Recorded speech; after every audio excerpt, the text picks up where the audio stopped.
Thanks for being here.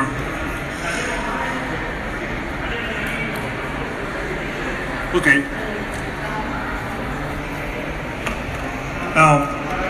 How many of you have heard the phrase open source? Yeah? And how many of you know what open source means? Okay, maybe. I'm unlucky. Many of you can think that open source is just for geeks, monkey keyboard, some.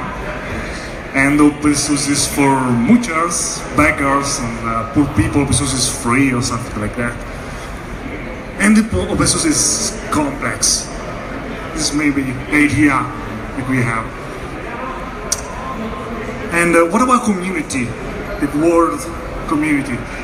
Let me guess that if you think of the word community, you think of something like love, peace, and community, maybe. So I'm here to tell you that if you think you know about open source community, could be wrong, okay? And how open source communities can boost your innovation in your company and your product and projects. I'm Alessio Fattorini, I work for Nethesis, it's an Italian company, and I'm a community leader with a strong background as Linux sysadmin and project manager. I love to build welcoming communities and connect people with and work with open source. I'm also my main role is actually a Prosecco evangelist. Yeah, I export illegally Prosecco from Treviso, and I many cases of Prosecco for colleagues and friends, and I used to drink most of it. So, open source isn't for geeks. Open source is literally everywhere. With my smartphone, with open source system operation, with my browsers, database, and so on. Open source is completely eating the world. Actually, we can't touch proprietary software anymore. And it's a de facto model for innovation now. And technology as we know it would be very different without open source. Vector Software stated 2 days ago that 78% of companies run on open source, and actually less than 3% don't use an open source anymore. They don't know it, but open source is for mookers. Maybe this example will surprise you that Microsoft loves Linux, and Microsoft is one of the main contributor to the Linux kernel, is partner of the Linux Foundation, and is becoming a Linux vendor. It's true, and Google, open source is part of everything they do from the beginnings of their foundation, and at Google we always use open source to innovate, so open source playing a big role there. Red Hat is the largest world supplier of open source software, and they say that their commitment to open source community and open source development is the key for their success. And they're making a lot of money on open source, 2 billion last year, so they're playing a big role here. Is open source complex? Not at all. I mentioned that the server project, and is a free open source CentOS-based Linux server solution.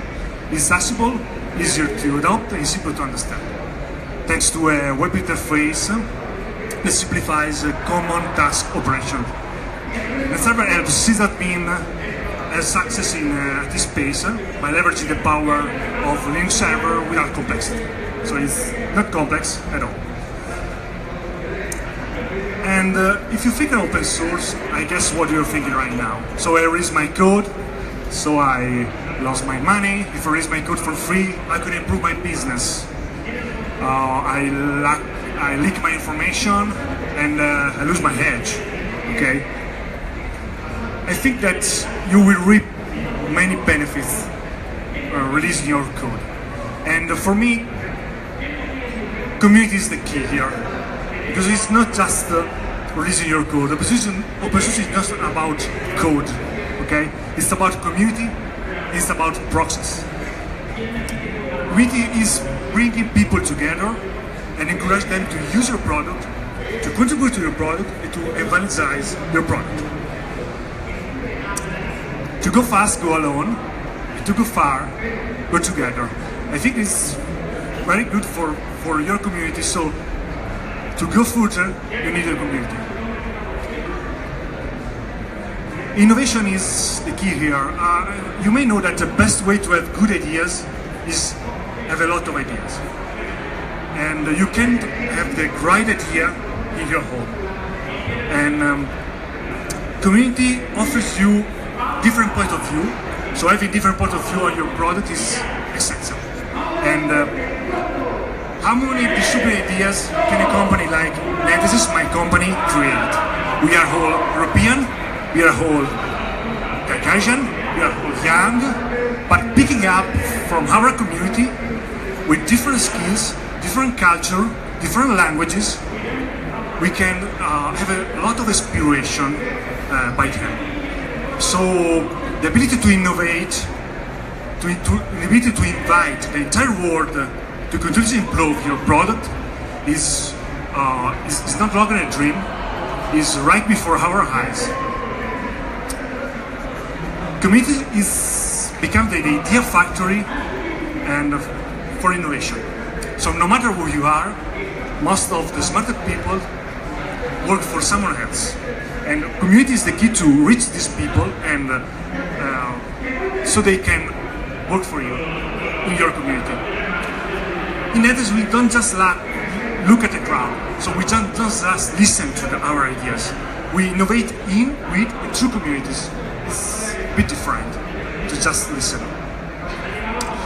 Community enables the company to look at itself from the outside. It's very important, because you can't look at yourself from the outside, really.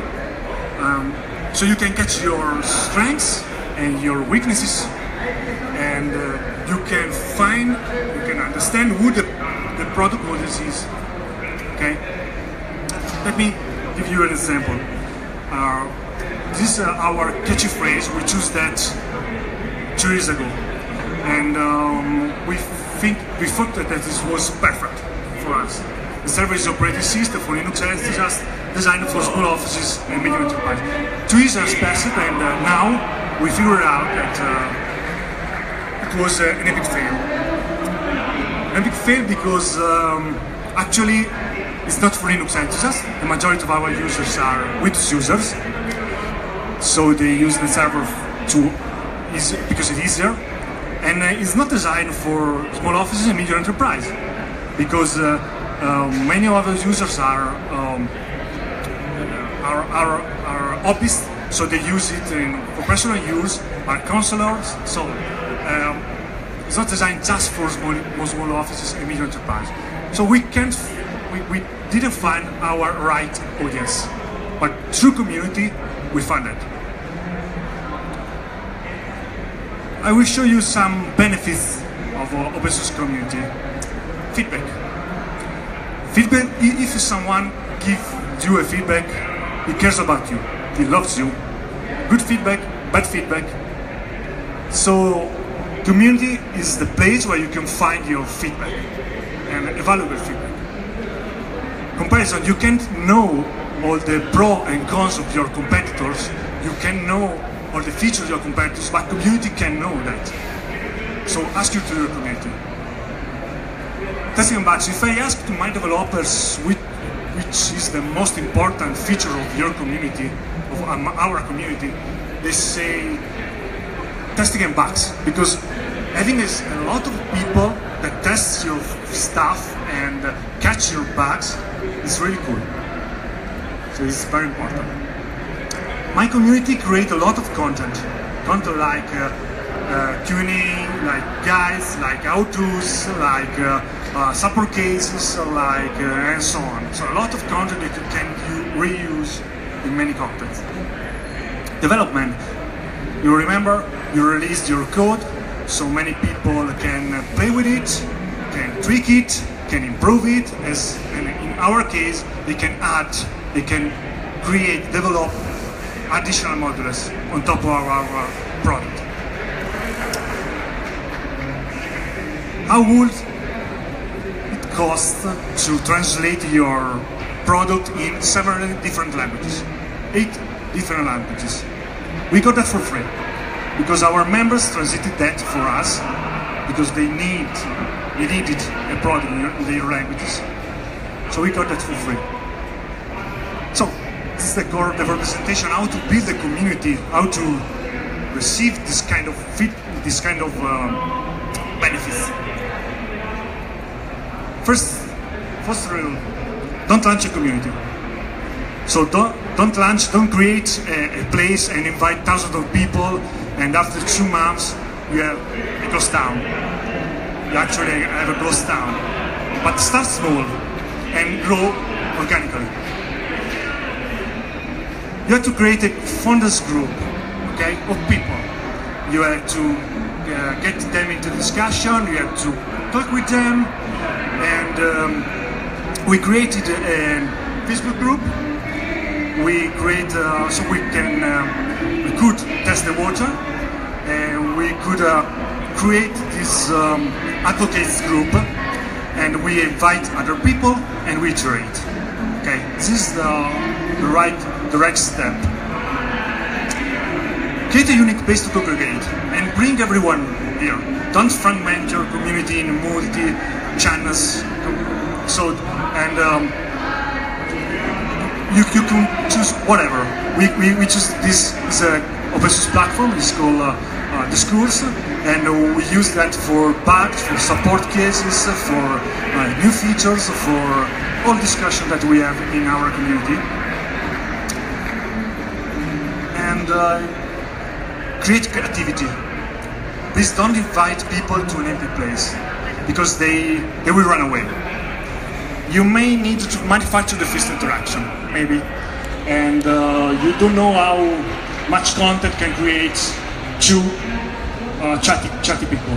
Okay, so you have to create this activity and be welcoming. The first experience is very critical. So you have to make people feel acknowledged, and you have to know what to do first. After setting up your platform or after entering your community. And after the first post, a prompt response is welcome. Because if a new user had to wait two days for a response, is a bad experience, is a bad welcoming.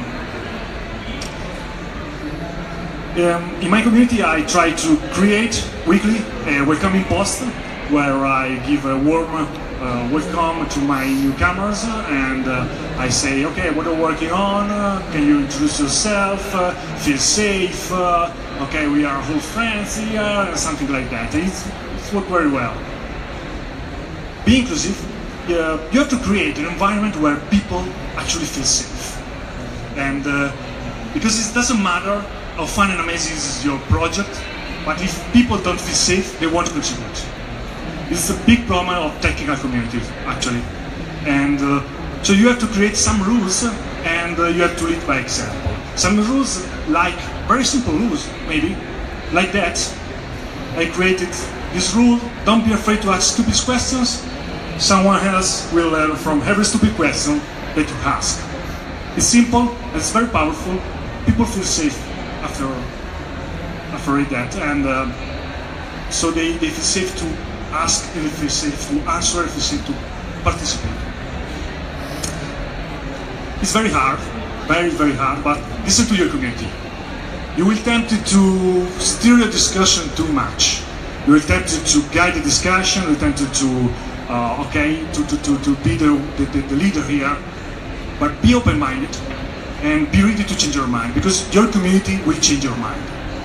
You will change your mind, and so be ready to discuss. Ask your people to do the same. If they suggest a new feature, they have to fight for that. So you have to debate for a new feature, you have to debate and discuss, and be ready to discuss with them. As a reminder for true listening, generally I use this quote by Simon Sinek: when we are close to ideas, we hear criticism. And when we are open to criticism, we get this advice. Keeping that in mind is very useful. This is very hard. Be open and transparent. Introducing open innovation for many companies is a huge cultural shift. For us, it's not so hard because our mission is be open. So, but you will tempt you to keep your discussion private. Don't do that. Tell your people to stop doing that, but be transparent and be open. Try to work out loud. So show your people what you're working on. Keep them updated on what your achievements, so they can get involved and they can give you a feedback about your work, or maybe they can help you. So how do you practice that openness practically? We call that open development process. We develop a project, a product. So our bugs, roadmap, and development planning are completely public on GitHub. So we get input from others. We can reproduce the problem, and it's invaluable feedback. All features are collected on our community platform, so people can refine the proposal. We can discuss the proposal, and members can start working on ideas suddenly. We make beta and iOS version of the server regularly available, and so people can follow our development and can give us feedback. They can give a real feedback, so they can figure out if their bugs are fixed or not, and it's very useful for us. Drawbacks. I have to be honest, there are some drawbacks in this presentation. And first, supporting your members, leading a discussion, filter disinformation, process information, be here for your members, definitely takes some time and many resources. And so this is good, you have to be aware of that. Another drawbacks, companies face a community when they look at it as a tech. Community is not a tech. Instead of making it a core part of the business philosophy, is pretty different. Because community is not marketing, it's not an efficient short-term strategy. So it's a long run. Maybe you can get some benefits after 3-6 months, but it's a very small representation of the fully potential value of the community. It can do so much more than that. It can completely set your business apart from every community in that field, really. You can define your markets, it can inspire millions of people, and it can give them a sense of belonging, and it can make them feel an incredible bond with your company, with your product, with your project. And it can make you a whole lot of money. There are many examples of that. Our company is an example of that, and other companies that I mentioned before are a great example of that. Remember that community-driven companies will always win. Community-driven companies will always win. Trust me. Thank you.